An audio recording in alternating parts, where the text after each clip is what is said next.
योग दृष्टा का स्वाध्याय हम सभी कर रहे हैं। मुनि प्रणम्य सागर जी द्वारा विरचित। मंगलम भगवान वीरो मंगलम गौतमो गणी मंगलम कुंद कुंदाद्यो जैन धर्मोस्तु मंगलम। नमो अरिहंताणम नमो सेताणम नमो आयर्याणम नमो उवचायाणम नमो लोये सवसाहुणम। मिष्टि भगवान की जय। सभी लोग नौ बार नमो करने पढ़ लें।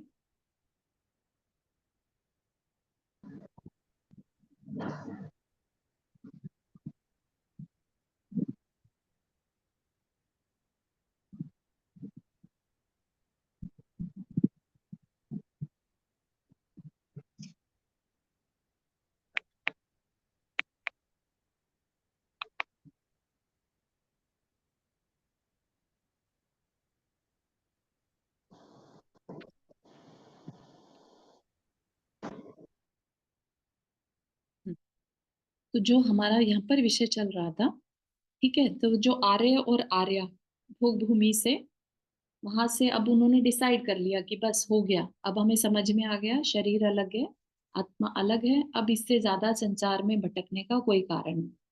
संसार कब तक है? जब तक हमें हमारे अंदर मोह है, राग द्वेष है, ठीक है ना।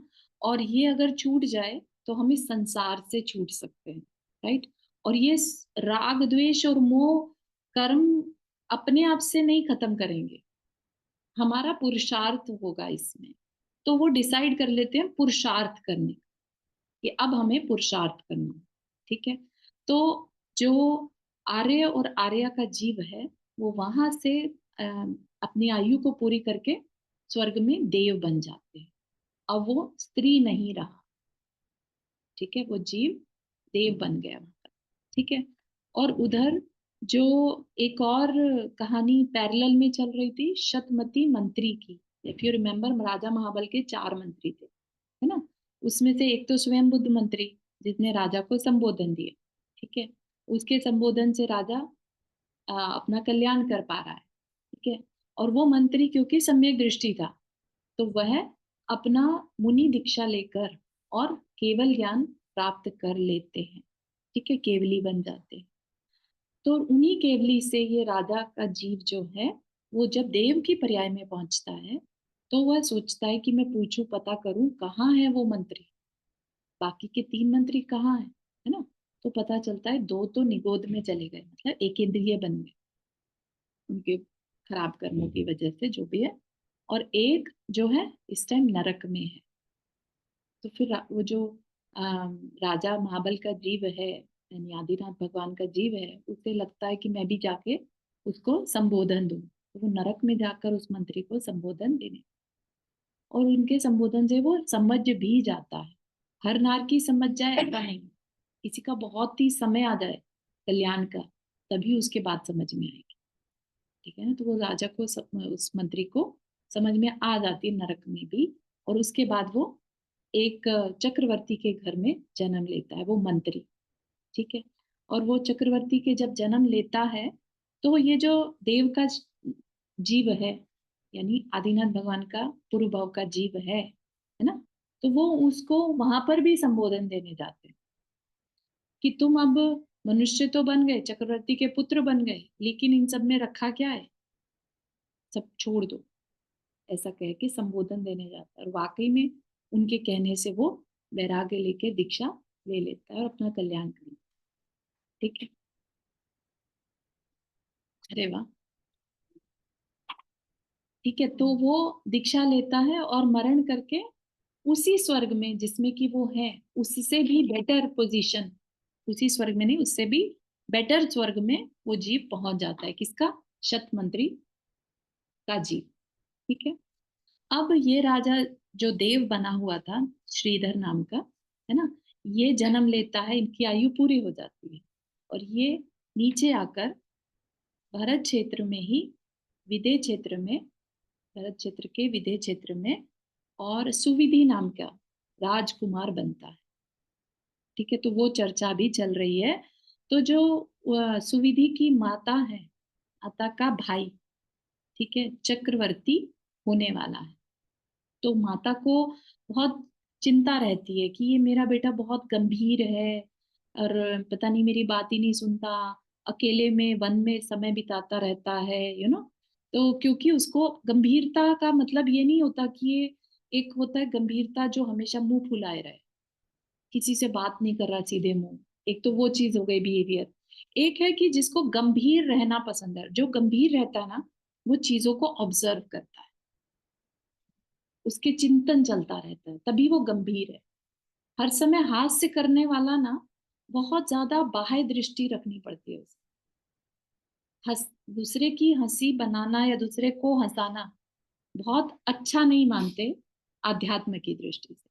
गंभीरता चिंतन करना अच्छा है, लेकिन माता को तो ये बात नहीं समझ में आएगी ना। माता को लग रहा है कि मेरा इकलौता बेटा और इतना गंभीर रहता है, इसको कोई दुख तो नहीं है, पता नहीं अब शादी करेगा नहीं करेगा, है ना। तो वो अपने भाई से जिक्र करती है कि तुम इसे समझाओ। तो फिर यहाँ पर बात चल रही थी, जब वो समझाने आते हैं, है ना, जो अभय घोष नाम होता है उनका, वो समझा रहे हैं, ठीक है, कि तुम अब समय आ गया और अपने को बंधन में बांधने की बात करते हैं। तो वो समझ जाते हैं कि मेरे को पता था आप इसी बारे में बात करोगे, कि भाई सदियों से यहीं से पढ़ लेते हैं। आपने उसी बंधन की बात की ना जिस बंधन से मैं सदियों से बंधा आया हूं। तो वो कहते हैं अभय घोष, क्योंकि चक्रवर्ती तो है लेकिन दुनियादारी में ज्यादा इंटरेस्ट है, राइट। तो वो कह रहे सुविधि, यह बंधन नहीं, जीने का एक निर्बंध रास्ता है, ठीक है, कि भाई ये तो जरूरी है जीवन जीने के लिए। क्या जरूरी है? शादी करना। ऐसे ही होता है ना, मोस्टली पेरेंट्स यही कह के फंसाते हैं कि भाई शादी कर लो, इसके बिना कैसे जीवन चलेगा। तो ऐसी सोच उनकी अभय घोष की हो रही है, ठीक है, कि ये तो एक तरह से जैसे एक साधु भी आगम में बंधता है, ऐसे ही पुरुष जो है स्त्री से बंधकर अपना कल्याण कर सकता है, ऐसा उनका सोचना है, ठीक है। यह जीने का निराकुल साधन है, ऐसा मामा कहते हैं। तो सुविधि कहते हैं नहीं मामा, आपका यह श्रमणों का उदाहरणाभास है कि भाई श्रमण अपने आप को आगम से बांधता है, ऐसा अभय घोष कहते हैं सुविधि को। तो कहते हैं नहीं नहीं मामा, आप ये ठीक नहीं कह रहे हो। क्यों ठीक नहीं कह रहे हो? श्रमण के लिए वह बंधन नहीं है, ज्ञान और मर्यादा के दो तट हैं। मर्यादा मतलब चारित्र, है ना, अपनी लिमिट में रहना। ज्ञान से, ज्ञान और मर्यादा के दो तट हैं जिसमें हमारा अमृत बह रहा है, आत्मा का अमृत निरंतर बह रहा है, ठीक है। वह बंधन नहीं है। बंधन तो दो में होता है, किंतु आत्मा में एकत्व का मिलन एक में ही होता है। आत्मा तो एकाकी है ना, उसमें बंधन रखोगे तो फिर वो आत्मा फ्री नहीं हो पाएगी कभी भी। बंधन से ही तो मुक्त होना है उसे। जहां बंधन होता है वह जीवन परतंत्र हो जाता है। स्त्री बंधन में स्वतंत्रता की नहीं परतंत्रता की श्वास होती है। ऑफ कोर्स जो सही नजर से देखने वाले हैं वो तो स्त्री परिवार सबको बंधन ही मानेंगे ना, है ना। और मामा क्या है, वो दुनियादारी की नजर से देख रहे हैं। वो कह रहे बंध जाओ तो अच्छा है। सुविधि, जहां जीवन का आनंद मिले वहां परतंत्रता की बात कहाँ, ये तो कहने की बात है। तो होता है ना कई बार, हम जैसे टीवी देख रहे हैं, हम क्या कहते हैं, ये मूवी बहुत कैप्टिवेटिंग थी, इतनी बांध के रखा ना इस मूवी ने कि उठ ही नहीं पाए। तो मूवी ने बांधा था या हमारी इच्छा ने, हमारे को मजा आ रहा था उसने बांधा? हम खुद बंधे ना उस मूवी से, राइट। तो ऐसे ही वो कह रहा है कि जो मामा है वो कह रहा है जीवन का जहाँ आनंद मिले वहां परतंत्रता की बात ही क्या है, क्यों सोचना परतंत्रता के बारे में, है ना। तो इंद्रिय सुख और मानसिक सुख ही तो सबसे बेस्ट होता है। तुम एक बार सेटिस्फाई हो जाओ, फिर करते रहना अपना कल्याण जो करना है ना। कि इस सुख से वंचित मत रहो, नहीं तो आत्मवंचना होगी। आत्मवंचन मतलब अपने आप को ही धोखा देना। तुमने जो सुख भोगा नहीं उसको तुम छू भी नहीं रहे हो, तुम्हें क्या पता उस सुख के बारे में, है ना। तो वो कह रहा है कि मामा जी, यह अपनी अपनी समझ है, जिसे आप सुख कहते हैं उसे मैं सुख की अतृप्त वासना समझता हूँ, है ना। तो वो मान नहीं रहे हैं, राइट। क्यों माने? वो इतने गंभीर नेचर के हैं, वो ऑब्जर्व कर रहे हैं सब कुछ। वो माता पिता के संबंध को भी देख रहे हैं कि क्यों बस ये माता पिता अब संतान पैदा कर दी, अब उसी के लिए चिंता करे जा रहे हैं। अननेसेसरी वाला हो गया ना। ठीक है। तो फिर यहाँ पर वो कहते हैं, समझाते हैं, चल रहा है ना, समझ में आ रही है बात? हैवी तो नहीं लग रहा? थोड़ा सा। हाँ हाँ हाँ। ठीक है। तो वो उसको जैसे किस तरह से उनकी काट करते हैं बात को, ये संवाद चल रहा है ना। अब जब गंभीर पर्सन के साथ संवाद चलता है ना, तो थोड़ा सा हैवी वर्ड यूज हो जाते हैं। ठीक है। तो वो कहते हैं कि मैं सुख की अतृप्त वासना समझता हूँ, जिसे आप इंद्रिय सुख और मानसिक सुख कहते हैं, उसे मैं विपरीत अध्यवसाय मानता हूँ। अध्यवसाय मतलब पुरुषार्थ, विपरीत पुरुषार्थ। पुरुषार्थ तो करना है, परिवार संभालना कोई आसान नहीं है। मुनि महाराज भी कहते हैं गृहस्थी ज्यादा डिफिकल्ट है। यानी पुरुषार्थ तो है, लेकिन विपरीत पुरुषार्थ है ना। तो कि तुम जो जिसे इंद्रिय सुख कह रहे हो, मानसिक सुख, मेरे लिए वो विपरीत पुरुषार्थ है। और जिसे आप आत्मवंचना कहा, वह एक महती प्रपंचना है। प्रपंचना मतलब ड्रामा है, बहुत बड़ा ड्रामा है ना। आत्मवंचना मतलब धोखा देना, अपने आप को निग्लेक्ट करना। ठीक। तो अब उन्होंने बहुत और थोड़ी सी डीप बातें कहनी शुरू कर दी। सृष्टि के विशालकाय भंडार में द्रव्य अपनी सत्ता में ही हिलोरे दे रहा है। बंधनबद्ध होते हुए भी आकाश के प्रत्येक प्रदेश पर प्रत्येक द्रव्य की सत्ता होते हुए भी कोई किसी से बाधित नहीं और न दूसरों को बाध्य कर रहा है।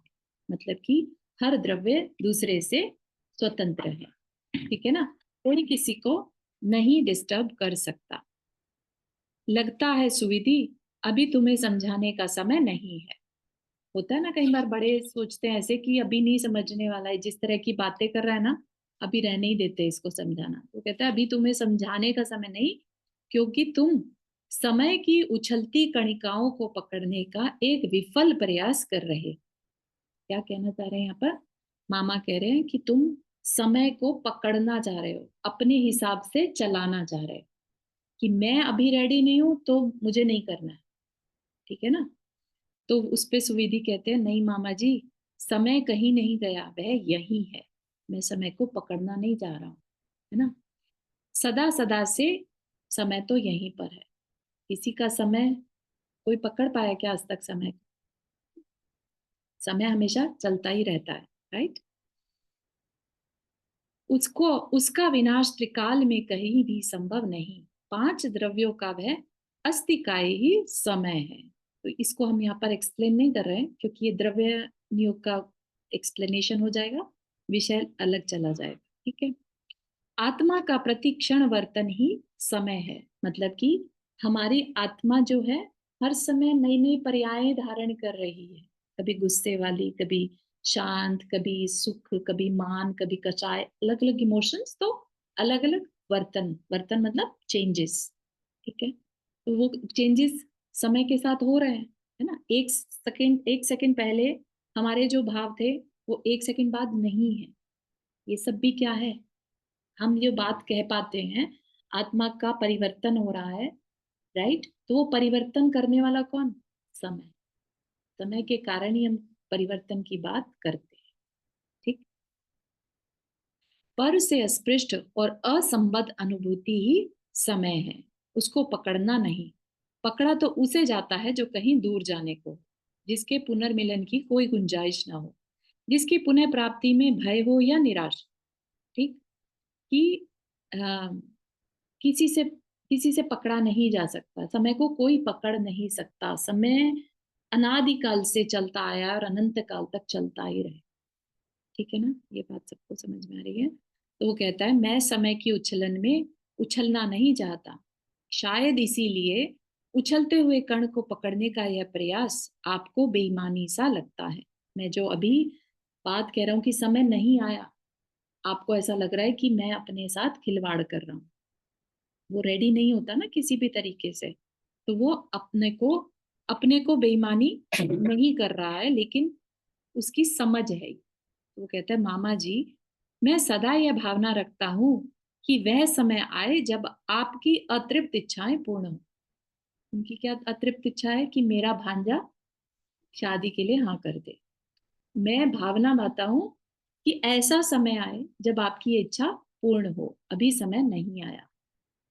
बिना समझाए हुए मुझे सब स्वयं ही समझ में आ जाए, ऐसी मैं भावना लाता हूं कि आपको समझाना भी ना पड़े। यानी कि जब समय आती है बात समझ में अपने आप आ जाती है, राइट। आपको पुनः इसके लिए कोई प्रयास ना करना पड़े, पर तब तक के लिए हमें धैर्य रखना होगा। उस स्वतंत्र परिणमन को अस्खलित दृष्टि से लखना होगा, है ना। मतलब थोड़ी सी हेवी वर्डिंग्स फील आ रही होगी। उस स्वतंत्र परिणमन को अस्खलित दृष्टि से लखना होगा, बस देखते जाना। मतलब व्याकुल आकुल व्याकुल नहीं होना, पेशेंस रख। ठीक है। आप और आप, हम दोनों ही निराकुल होंगे, दोनों ही निष्काम होंगे, और दोनों को प्राप्त होगी चरम भोग की असीम सीमा, जिससे परे न कोई सुख और सुख की सामग्री। कोई बात नहीं सुविधि, यदि आप अपने विचारों और कार्यों से संतुष्ट हैं तो मैं आपको जबरदस्ती मजबूर नहीं करूंगा। अगर तुम्हें अभी लग रहा है कि तुम ठीक हो, तुम परेशान नहीं हो, है ना। माँ को क्या लगा था? कि ये परेशान है इसलिए जंगल में अकेला घूमता रहता है ना। तो अगर तुम ठीक हो, परेशान नहीं हो, तो यही सही, ऐसा कहकर, है ना, मैं तुम्हें मजबूर नहीं करूंगा। आपकी खुशी में ही मेरी खुशी है, और आपकी तुष्टि में ही मेरी तुष्टता। तुष्टि मतलब संतुष्टि, है ना। बहन को धैर्य बंधाते हुए और आश्वासन की किरणों को देकर वह चक्रवर्ती दिग्विजय के लिए प्रस्थान कर गए। पर इधर माता पिता को गहरी बेचैनी और पीड़ा की कठिन आंधियां अंदर ही अंदर घुमड़ घुमड़ कर आहत करने लगी। दुख की अप्रकट कुंठाएं मन ही मन चिल्लाने लगी। इस कुल का एक नक्षत्र आज उदय होने से पहले ही अस्त होने लगा। समझ में आ रही है किसकी बात कर रहा है? माँ बाप किसकी चिंता कर रहे हैं? बेटे की। कि सूर्य उदय में आने से पहले ही अस्त हो गया, क्योंकि उसने शादी के लिए हाँ ही नहीं करी, है ना। उनको तो एक उम्मीद थी कि ये मामा ही समझा सकता है, जो दिग्विजय कर रहा है, चक्रवर्ती है, उसकी बात को कौन टाल सकता है। उसको पूरी उम्मीद थी, लेकिन उनकी वह उम्मीद टूट गई। जिस पुष्प को मैंने अपने ही वीर्य और रक्त से सींचा, आज वह महकना नहीं चाहता, फूलने और खिलने से इनकार करता है। जीवन की सारी शक्ति, सारी आशाएं निष्प्राण और निराशा में बदलने लगी। ऐसा लगता है मानो जागृति की अजस्र धारा को किसी ने बांध दिया। अभी तो उम्मीद थी जागने की, उसको किसी ने रोक दिया, और जीवन को जड़ और मूर्छित सा बना दिया। मतलब कि एकदम जैसे जड़, जीवन जड़ कब लगता है? बहुत लोगों को लगता है ना, जब बिल्कुल किसी को मरने की इच्छा हो जाती है। इसका मतलब क्या है? अंदर जीवन फील ही नहीं आ रही है कि हम जीवित हैं, है ना। इस जीवन से तो मरना, ऐसा बोलते हुए पाए जाते हैं, राइट। तो वो क्या, इतनी निराशा उनको अंदर में होने लगी। आज इस संचेतना को क्या हो गया, जिसकी प्रत्येक इच्छा को मांगने और कहने से पहले ही मैंने पूर्ण किया, है ना। अपने बच्चे की हर इच्छा माँ बाप पूरी करते हैं, आज वो बच्चा माँ बाप की इच्छा पूरी नहीं कर रहा है। दुख तो होता ही है ना माँ बाप को। निराशा की, भय की चिंगारी भी जिसके जीवन में नहीं आई, सदा उसको उसी के निर्णय के लिए स्वतंत्र रखा। पर आज उसका निर्णय क्या हो गया? अपने सुख में उसे माता पिता के सुखों की कोई चिंता नहीं। इसे स्वार्थ कहूं या सम्यक पुरुषार्थ, मैं सोच नहीं पा रहा हूं। पेरेंट, जो राजा है, वो सोच रहा है। द्वंद्वों के इस विचरण में मन कब तक एकाकी विचरेगा? इस परिस्थिति की अंतिम परिणति क्या होगी, इत्यादि मानसिक दुखों से माता पिता परेशान रहने लगे। तभी समय ने करवट ली। जो बात राजकुमार ने कही थी सुविधि ने, जब समय आएगा मुझे कहना नहीं पड़ेगा, मैं कर जाऊंगा। मैं अवेयर हूं इस बात से, लेकिन अभी समय नहीं आया, है ना। कुछ भी कह लो, अंदर की इंट्यूशन कह लो, या अंदर की समझदारी कह लो, है ना। कोई तकलीफ की वजह से वो डिले कर रहा हो, कोई कोई और पसंद आ गया तब करके डिले कर रहा हो, ऐसा नहीं। चक्रवर्ती षटखंडों को जीतकर आ गए। जीत की कार्य प्रणाली निर्बाध चल रही है और अभय घोष के आने के कुछ दिन बाद ही सुविधि के पिता सुदृष्टि का काल ने वरण किया। काल ने वरण किया मतलब किसकी? सुविधि के पिता की का मरण हो गया, है ना। यह आकस्मिक घटना पूरे राज्य में खलबली मचा गई। रोने चिल्लाने की आवाज से सारा राजमहल आपूरित है। सबके होठों पर एक ही बात, एक ही चर्चा, यह क्या हो गया? कुछ भी कहो, प्रभु ने अच्छा नहीं किया। समाज जो है, दुनिया तो यही बात यूज करती है ना, प्रभु करते हैं, प्रभु ने अच्छा नहीं किया, भगवान ने अच्छा नहीं किया, भगवान मेरे साथ ही ऐसा क्यों? ये कौन करता है? जो ये सोचता है कि भगवान बैठा कोई सब कुछ देख रहा है और वही सब कुछ कर रहा है, हम तो कठपुतली, है ना। अब इस कुल का दीप कैसे प्रकाशित होगा? बेटा विवाह नहीं करना चाहता, ना ही राज्यभार चाहता है। राजा की इकलौती संतान किसी की भी समझ से परे है। माँ तो पहले ही परेशान थी, उस पर यह और बिजली आ गिरी। हे प्रभु, इन सबको तू ही आकर सांत्वना दे। जो वहां की जनता है, उनके अंदर ऐसे भाव हो रहे हैं। पूर्ववासियों की अनेक अनेक धारणाएं अलग अलग होठों से सामने आने लगी। कुछ दिनों बाद अभय घोष पुनः बहन को देखने आए। बहन का हाल देखकर वह बहुत दुखी हुए। उन्होंने सुविधि के बारे में फिर वही चर्चा की, तो बहन ने कहा वह किसी की नहीं सुनता। उसने पहले जो बातें की थी वही अब करेगा। उसे कोई किसी की कोई चिंता नहीं। उसका निर्णय अटल होता है। फिर भी बहन, अब इन हालातों में पुनः बात कर लें। भगवान की दया, शायद वह मान जाए। आखिर वह भी एक इंसान है। उसे इतना कठोर मत समझो। मैं जानता हूं कि वह बहुत स्वाभिमानी है, शायद इसलिए अब तक उसने अपनी तरफ से कुछ कहने में हिचकिचाहट की है ना। तो वो कहती है माँ कि भाई, आप यदि ऐसा समझते हो तो ठीक है। माँ रोती हुई भाई के साथ सुविधि के पास पहुंची। सुविधि ने देखते ही माँ की चरण वंदना की और पूछा, माँ आप आज यहाँ मेरे पास रोती हुई? माँ, मैं आपका दर्द समझता हूँ, पर माँ, कर्म के आगे हम सब विकलांग रह जाते हैं। भाग्य की रेखा कब जीवन के कंचन गिलास को तोड़ दे, कहा नहीं जा सकता। तो क्या है, पहले तो क्या कहता था, जब समय आएगा तब हो जाएगा, है ना।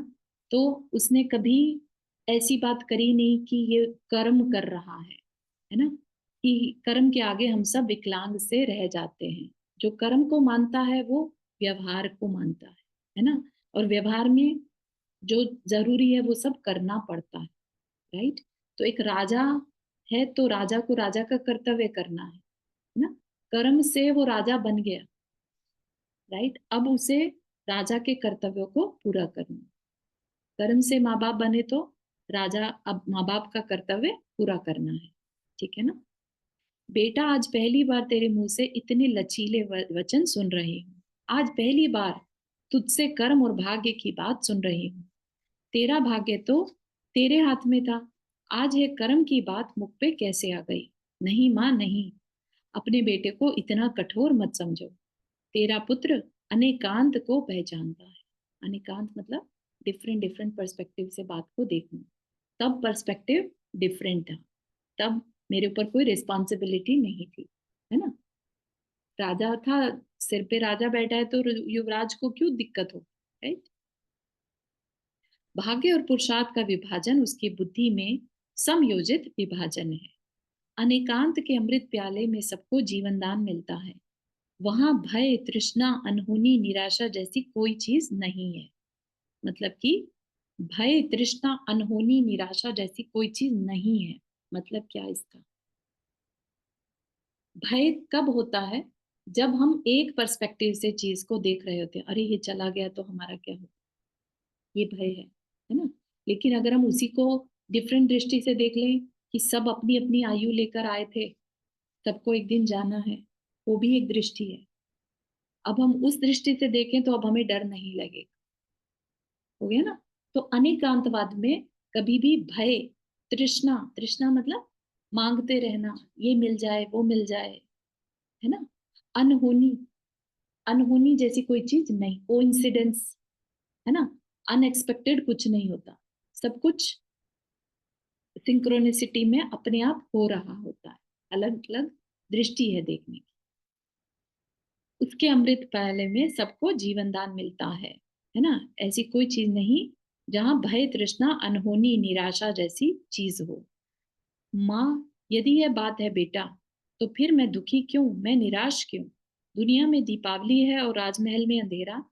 अब यह घर शमशान सा लगता है। यदि आज मैं फिर निराश लौटी तो बेटा, तुझे सदा के लिए अपराधी होना होगा। मेरी नजरों में ना सही तो अपने मामा की नजरों में और इन पुरवासियों की नजरों में। तभी मामा ने सुविधि से कहा, आज समय आ गया है कि आप अपनी जिम्मेदारियों को समझें और माँ को दुख से उबारें। सुविधि ने स्मित मुख से कहा, स्मित मुख मतलब स्माइल के साथ कहा, मामा जी, मैंने आपसे कहा था ना, जब समय आएगा तब बिना प्रयास सब कुछ होगा। हम जस्ट देखते जाएं। कई बार होता है ना, अपने अंदर कुछ बात ठान लेते हैं तो उसकी क्यूरोसिटी बस कब होगा कब होगा कब होगा कब होगा ऐसा करते रहते हैं, उसके रिजल्ट्स को देखते रहते हैं। हमारे अंदर वो पेशेंस नहीं रहती। और ये सुविधि क्या है, बहुत शांत स्वभाव का, बहुत गंभीर है। उसको पता है जब होना होगा हो जाएगा। ठीक है ना। तो कह रहा है, हम मात्र ज्ञाता दृष्टा बने रहें, आपका धैर्य अब फलीभूत होगा। कि आप जो चाहते थे अब हो जाएगा। मैं कभी भी निष्फल और निष्प्रयोजनीय पुरुषार्थ नहीं करना चाहता। आज मेरे पुरुषार्थ में प्रयोजन है, लक्ष्य है और समय की आवश्यकता है। मतलब कि समाज को जरूरत है, इसलिए मैं करूं। मैं अपने सुख के लिए, इंद्रिय सुख के लिए विवाह कर लूं, वो ठीक नहीं लग रहा। मैं दुनिया के लिए, क्योंकि मेरा कर्तव्य है अब, तो मैं उसके लिए करूं। ये बहुत अच्छे से एक्सप्लेन कर, फाइन लाइन होती है स्टार्ट और भाग्य में। हाँ, वो इस एग्जांपल से एकदम, क्योंकि हमें और वो ऐसा लगता दोनों है को लेके चल रहा है। हाँ, भाग्य ने आज वो स्थिति ला दी। अब पुरुषार्थ क्या है, उसको फॉलो कर, उसको एक्सेप्ट करना। भाग्य ने जो दे दिया उसको लेकर आगे बढ़ना इस पुरुषार्थ। उसको लेकर रोते रहना या ये सोचना कि जब होगा भाग्य में तब हो जाएगा, मैं तो यहीं बैठा हूं। ठीक है ना। तो बहुत जरूरी है भाग्य और पुरुषार्थ दोनों को साथ में लेके चलना। ये अकलमंदी कहलाती है, विवेक कहलाता है, बुद्धिमत्ता कहलाता है ना। और यही अनेकांतवाद है। अनेकांतवाद मतलब एक भाग्य की दृष्टि है और एक पुरुषार्थ की दृष्टि है। हर जगह पुरुषार्थ काम नहीं आता और हर जगह भाग्य काम नहीं। दोनों को लेकर चलना, है ना। कई लोग पाए जाते हैं जो सिर्फ भाग्य के भरोसे बैठे रहते हैं, और कई लोग सिर्फ ये कहते हैं भाग्य कुछ नहीं होता, जो है सो कर्म है, लगे रहो लगे रहो लगे रहो। लेकिन फिर वो देखते हैं कि कई बार रिजल्ट नहीं भी मिलता है ना। आज मेरे सामने लक्ष्य है और समय की आवश्यकता है, इसलिए आप विश्वस्त रहें कि मैं मोक्ष पुरुषार्थ करने से पहले अब पूर्व के 3 पुरुषार्थ भी करूंगा। मुझे पता है मेरा लक्ष्य वैसे तो मोक्ष है, लेकिन मोक्ष के पहले के 3 पुरुषार्थ कौन से? अर्थ, काम और धर्म, है ना। तो वह मैं तीनों करूंगा और जीवन में समग्रता लाकर ही शिवांगना को वर्ण करूंगा। शिवांगना मतलब मोक्ष लक्ष्मी, है ना। माँ के चेहरे पर अद्भुत प्रसन्नता की लहरें उठी और तभी अभय घोष ने कहा, सुविधि का प्रथम अधिकार मेरी बेटी मनोरमा पर है। मंगल परिणय संपन्न हो, शादी हो। तो हाँ, ये या या बहुत ज्यादा मामा में तो अभी भी पॉसिबल होता है, क्योंकि डिफरेंट गोत्र होता है ना। हाँ, नहीं होता। तो पहले के टाइम में अगर आप और ज्यादा पीछे जाओगे, वो भूमि में तो ट्विंस होते हैं, वो पति पत्नी की तरह रहते हैं। तो ये जो व्यवस्थाएं हैं, समाज की व्यवस्थाएं बाद में बनाई गई हैं, क्योंकि अभी क्या है, मेंटेलिटी खराब हुई चली जा रही है। इट्स लाइक, मतलब अपन ऐसे देखो तो खुशील में अभी अगर हम हाँ, एक्सप्लेन करेंगे तो खुशील में ही करेंगे आइटम एक्सप्लेन, राइट। नंबर जिसे बट कहते हैं, तीर्थंकर का जीव वो देख कर रहा रहा है। है, तो बहुत मनोरंजन के साधन देखने में भी वल्गैरिटी नहीं थी, आज वल्गैरिटी आ गई। तो वो इसलिए सामाजिक नियम, इसीलिए इतने सारे कानून बना दिए गए, हिंदू एक्ट, मैरिज एक्ट पास किया गया, राइट, समाज की कुरीतियों को दूर करने की, है ना। और ये भी यहाँ पर जो ये इतना लंबा जो संवाद दिखाया है, वो ये थोड़ा सा रियलाइज कराने के लिए कि ऐसे कहने को जब हम पढ़ते हैं ना कि पूर्व भव में ये थे, पूर्व भव में वो करा क्या उन्होंने, राजा थे, तो वो राजा कितने गंभीर थे, क्योंकि वो जीव देव गति से आया है, सम्यक दृष्टि है, राइट। वो ऐसा ही कोई नॉर्मल इंसान नहीं का जीव नहीं है। तो ऐसे ही हर चीज में बस मामा ने कहा कर लो तो कर लिया, उनकी सोच बताई जा रही है, राइट। तो उनका मंगल परिणय, शादी हो गई। चिरकाल तक मनोरम क्रीड़ा में आप्लावित होकर भी वह नित नव नूतन अनुभूति को ही पाता। ठीक है, मतलब कि शादी में इंडल्ज होने के बाद भी होता है ना, हस्बैंड वाइफ का हनीमून पीरियड जिसे कहते हैं, तो वो भी चल रहा है, तो भी ऐसा नहीं कि बिल्कुल उसी में डूब जाए। बहुत लोग तो ऐसे पाए जाते हैं ना कि बस अब कुछ और ध्यान ही नहीं जा रहा है कहीं और, लेकिन नहीं, उनको जो था, इतना कुछ होने के बाद भी वो हमेशा नई नई चीजों को ऑब्जर्व करते रहे। ठीक। काम पुरुषार्थ तभी पुरुषार्थ कहलाता है जब उसका प्रयोजन हो। काम पुरुषार्थ अपने इंजॉयमेंट का, राइट, उसका क्या प्रयोजन होगा। हाँ, हाँ, बहुत बड़ा कारण है। मंगल परिणय, शादी भी धर्म कार्य होता है ना। प्रयोजन बिना किया गया पुरुषार्थ, हाँ देखना भी बताएंगे। हम्म।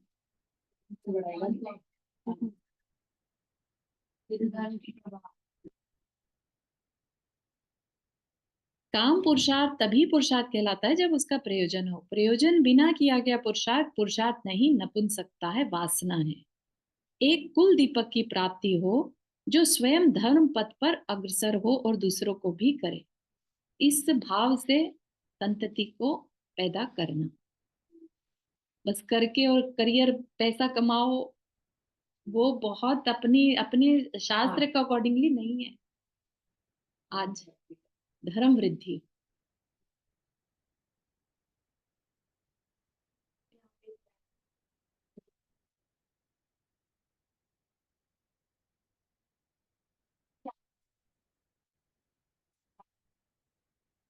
आप देश को समर्पित आप धर्म यूट्यूब,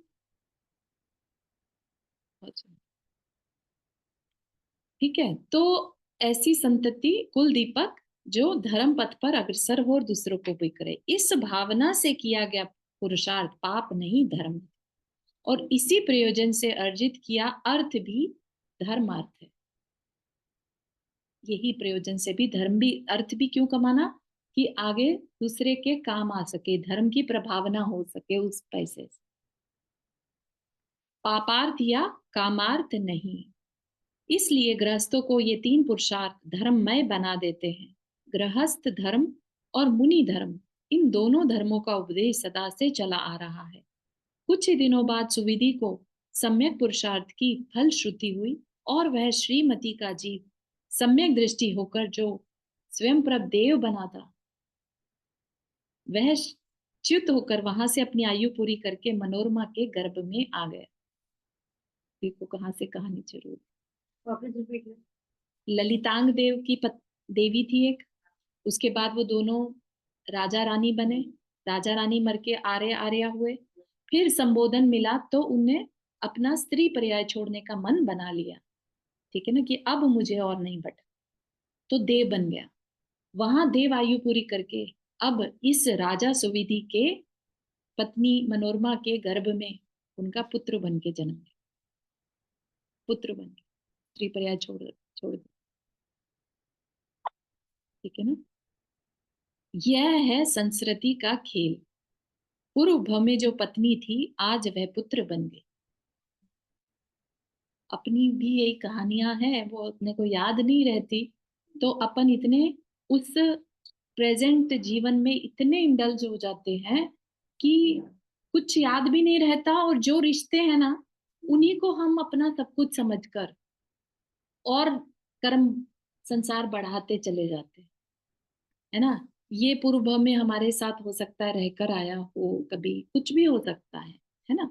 या कितने रिश्ते हम छोड़ कर आ चुके हैं, उनके लिए हमें रोना आता है क्या आज? नहीं आता। फिर जो आज हैं और वो हमें छोड़कर चले जाएं, तो हम इतना क्यों रोते हैं फिर? है कि नहीं है? मतलब बहुत ही अजीब सा साइंस है ये, अजीब सा।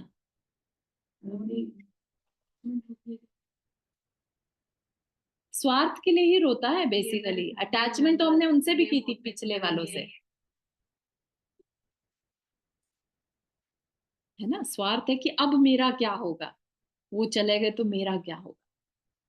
मेनली अपनी चिंता ज्यादा होती है, जाने वाले के लिए नहीं होती, वो तो चला गया जाने वाला।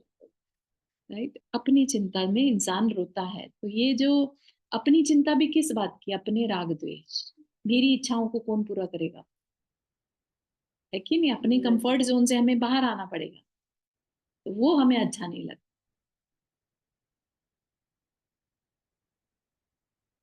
पर्याय का परिणमन बदल गया, और अंतस का मोह भी स्नेह में बदल गया। जब पति पत्नी का रिश्ता है, उसमें अलग तरह का मोह रहता है, राइट। अब क्या पुत्र के साथ, क्या उसी टाइप का रहेगा? नहीं, स्नेह आ गया, है ना। पुत्र प्राप्ति के बाद उसका नाम रखा गया केशव। सुविधि को इस बहिर्जगत में यदि अत्यधिक स्नेह किसी से था, तो वह था केशव। क्यों था? नहीं, पूर्व भव का भी संस्कार था। संतान से मोह तो सबको होता है, लेकिन पूर्व भव का बहुत स्ट्रॉन्ग बॉन्डिंग थी। पूर्व जन्मों के संस्कारों का ही यह फल था, पर कम हो गया था, तभी तो वह मोह न रहकर स्नेह में बदल गया। एक दिन राजा सुविधि अभय घोष चक्रवर्ती के साथ विमल वाहन जिनेन्द्र की वंदना करने गए। भक्ति वंदना कर सभी ने धर्म उपदेश सुना, और विरक्त होकर चक्रवर्ती यानी अभय घोष जो थे, 18,000 राजा और 5,000 पुत्रों के साथ दीक्षित हुए।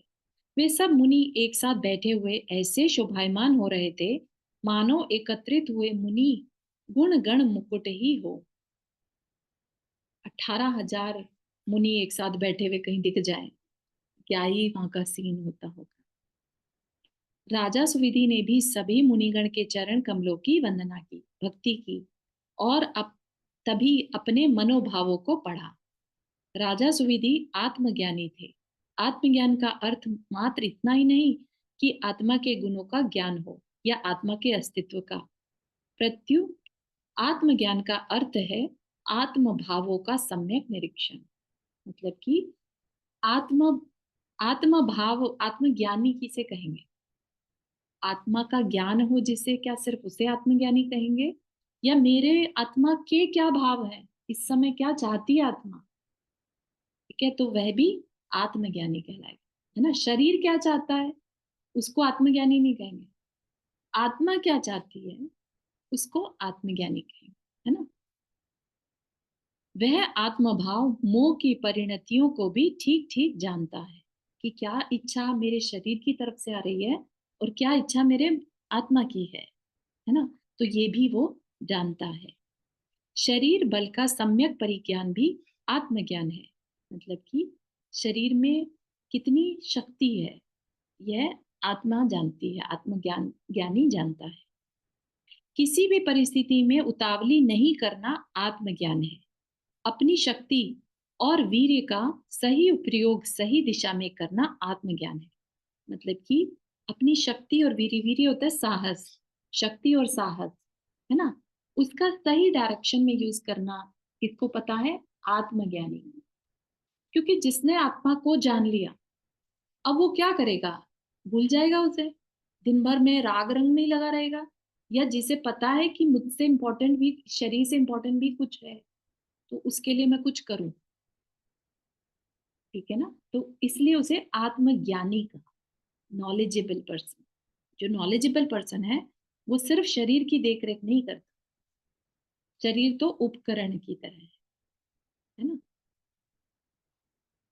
अनेक अनेक लोगों के मुनि पदस्थ होने पर भी आज वह सम्यज्ञानी सोच रहा है कि इनका वर्तमान मेरा भी वर्तमान होगा, यानी मैं भी इनके जैसा बनूं। जो आज ये है, ऐसा कभी तो मेरा भी वर्तमान आएगा, है ना। अनंत भ्रमणों के परिचक्र में यह परिदृश्य कई बार देखा और दिखाया, पर अंतरंग के उस मोह शत्रु को शोषित नहीं किंतु पोषित ही किया।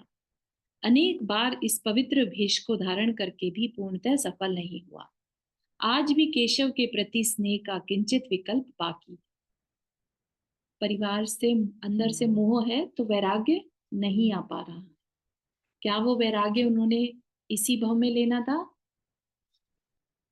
पहले भी मुनि बन चुके, लेकिन इतना बार बार मुनि बनने के बाद भी जिस भाव में हम अभी तक मुनि नहीं बने हैं, जैसे कि हम लोग की अवस्था है, तो परिवार से प्रेम है, वो हमें रोके हुए हैं। सब पता है कि करना तो ये है, लेकिन कर नहीं पा रहे, अंदर से इतनी स्ट्रेंथ नहीं जुटा पा रहे। तो क्या कह रहे हैं, पास्ट में कई बार मुनि बन चुके, लेकिन फिर भी इतने मुनि भी सामने हैं तो भी हिम्मत नहीं पड़ रही है।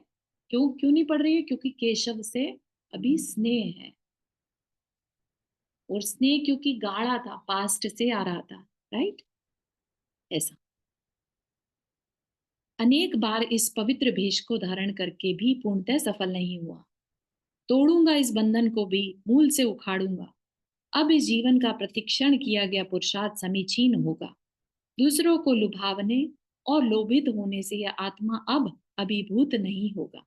दूसरों को लुभावने मतलब दूसरों को खुश करना, है ना, और दूसरों से खुश होना। अब इसमें नहीं उलझूंगा, ऐसा वो अंदर से अपने आप को समझा रहा है। सम्यक ज्ञान के साथ बीतने वाला प्रतिक्षण मुक्ति की अवभासना है, बंधन की नहीं। आज मैं आत्मा से भरे हुए विनिगुहित वीर्य को प्रकट करूंगा। ग्रह संबंधी किंचित विकल्प भी मुनि पद में मुनित्व की अवमानना है। मतलब कि घर के बारे में अगर सोचता रहा मुनि बनने के बाद भी, तो ये तो मुनि पद की अवमानना यानी उसका निरादर करना है। यह मुनित्व मात्र की अवमानना नहीं, प्रत्युत पूर्व में हुए अनंत जीवात्माओं की अवमानना है। और पूज्य पुरुषों की अवमानना सबसे बड़ा पाप है, दुष्कृत्य है। तो यहाँ पर क्या कह रहे हैं, हम मुनित्व मतलब मुनि एक जैसे मनुष्यत्व बोलते हैं ना, मनुष्य या ह्यूमैनिटी, ह्यूमन की ह्यूमैनिटी, ऐसे ही मुनि का मुनित्व। तो जो मुनि की भाव रहते हैं, भाव दशा, है ना, मुनि की भाव दशा क्या रहती है, कल्याण करना, राइट। और ऐसे में अगर हम अपने कंफर्ट में जीना चाहें, तो ये क्या हुआ, उस मुनित्व की अवमानना, मतलब उसका निरादर करना, कि वो कुछ नहीं है, अपने को तो अपने में मजा करना है, ठीक है ना।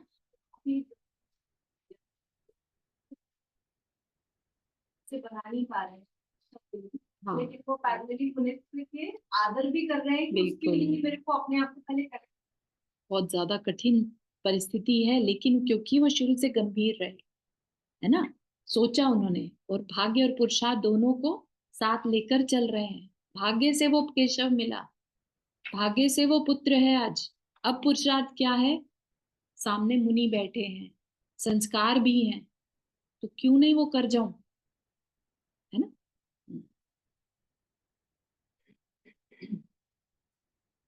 तो हाँ, हाँ बस अब इतना ही रखते हैं आज के लिए, यहाँ तक कि किसी को कुछ पूछना है, हैवी तो नहीं हो गया। वो पुरुषार्थ के 3 टाइप बताए थे आपने, टाइप। काम पुरुषार्थ, मोक्ष धर्म पुरुषार्थ और अर्थ पुरुषार्थ। अर्थ मतलब पैसा कमाना, काम मतलब हो गया अपने कंफर्ट, बॉडी के कंफर्ट, ठीक है। और धर्म पुरुषार्थ जो अपने धर्म मतलब अपने आप को आत्मा की तरफ, मोक्ष की तरफ लेकर जाना। काम इज, यस, काम इच्छाएं भी, काम इच्छा भी होती है, काम कंफर्ट भी कहते हैं, विषयों की इच्छा करना इस काम, ठीक है ना, उसमें सब कुछ आ जाए। उसमें फिर हाँ, पांचों इंद्रियों के सुख के लिए कार्य करना बेसिक काम। चौथा भी होता है, लेकिन एक अपने जो गृहस्थ के लिए 3 पुरुषार्थ कहे हैं। मोक्ष पुरुषार्थ कौन करता है? मुनि महाराज। तीर्थ, अच्छा, जब वो, हाँ, जन्म लेने से ठीक है। चलिए, जिनवानी स्तुति। जावानी के ज्ञान से सूझे लोकालोक, सो वाणी मस्तक धरो सदा दे तो दो। हे जिनवाणी भारती तो ही जपो दिन रैन, जो तेरा शरणा गए सो पावे सुख चैन। नौ भण।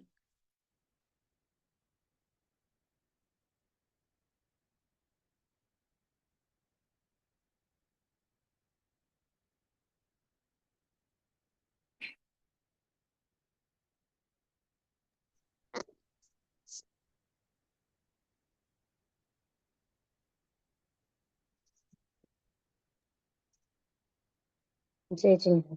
जय जिनेन्द्र, जय जिनेन्द्र चारू जी। जय जिनेन्द्र।